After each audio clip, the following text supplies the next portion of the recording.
जय मसीह की सबको। आज हम फिर पढ़ेंगे मत्ती की पुस्तक का 28 अध्याय उसका 19 और 20 वचन, जो महान आज्ञाएं हैं।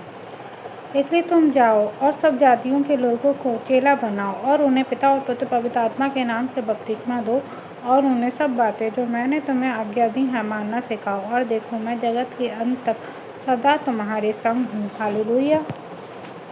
इन वचनों को आज मैं बहुत शॉर्टकटली आपको समझाऊंगी। भारत के प्रधानमंत्री मोदी अगर आपको कहते हैं कि आप अपना घर छोड़ दीजिए, मेरा कोई काम कर दीजिए, या कुछ भी कहते हैं आपसे, तो आप करोगे या नहीं? करोगे ना, क्योंकि वो इस भारत के प्रधानमंत्री हैं और आपको उनकी आज्ञा का पालन करना चाहिए। अगर आप नहीं करोगे तो आपको दंड मिलेगा। आप ये बात जानते हैं। तो फिर जबकि यीशु ने हमसे कहा है कि हमें सुसमाचार प्रचार करना है, तो हम क्यों फिर पीछे हट जाते हैं? वो तो भारत का नहीं परंतु पूरी दुनिया का, पूरे ब्रह्मांड का मालिक है, तो हम उसकी आज्ञा का पालन क्यों नहीं करते? बस हम कहते हैं कि सुसमाचार प्रचार करना पास्टरों का काम है। क्या ये वाकई में पास्टरों का काम है? यीशु ने आपको पहले ही आज्ञा दी है कि आप सुसमाचार प्रचार करो। जो यीशु के नाम पे विश्वास करता है कि वही एक उद्धार करता है, तो आपको उसका सुसमाचार प्रचार करना है। सिर्फ आपको बपतिस्मा लेके बैठ जाना नहीं है।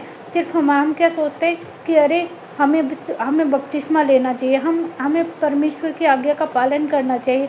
सिर्फ हमें बपतिस्मा लेने पे प्रभु की आज्ञा नज़र आती है क्या? और आज्ञा उसकी नज़र नहीं आती? उसने आज्ञा दी है कि हमें उसके सुसमाचार का प्रचार करना है। प्रधानमंत्री मोदी की हम बातों का पालन कर सकते हैं, उनको हम मना नहीं कर सकते, तो हम इसके पूरे ब्रह्मांड के मालिक की आज्ञा का पालन क्यों नहीं करते? आज आप ये एक क्वेश्चन अपने अंदर सोचिए कि हम सुसमाचार प्रचार क्यों नहीं कर रहे? हम ये क्यों हाथ पे हाथ रख के बैठे हैं कि अरे ये पास्टरों का काम है, हमारा नहीं? ये हर एक व्यक्ति का काम है। यीशु ने आप सबको ये आज्ञा दी है। मेरे प्रियो, आप किसी का वेट मत करो कि मुझे कोई कहेगा या मुझे प्रभु दर्शन देंगे तब मैं कहूँगा। अरे आप बाइबल पढ़ते हो, बाइबल में साफ लिखा है कि आप उसकी आज्ञा का पालन करो और उसके सुसमाचार का प्रचार करो। सिर्फ बाइबल में ये नहीं लिखा कि आपको सिर्फ यीशु की आज्ञा है कि आप बपतिस्मा लो। अरे बपतिस्मा तो आपको लेना ही है, परंतु उसके राज्य के लिए कार्य भी करना है। यीशु के सुसमाचार का प्रचार करो। जैसे भी आपको कोई भी वीडियो देख लीजिए यूट्यूब पे उठा के, या बाइबल पढ़िए, अच्छे से उसे समझिए कि हाँ वो बाइबल पे आधारित है, तो आप उस पर शॉर्टकट वीडियो बना के यूट्यूब पे, इंस्टाग्राम पे डाल सकते हैं। यीशु की आज्ञा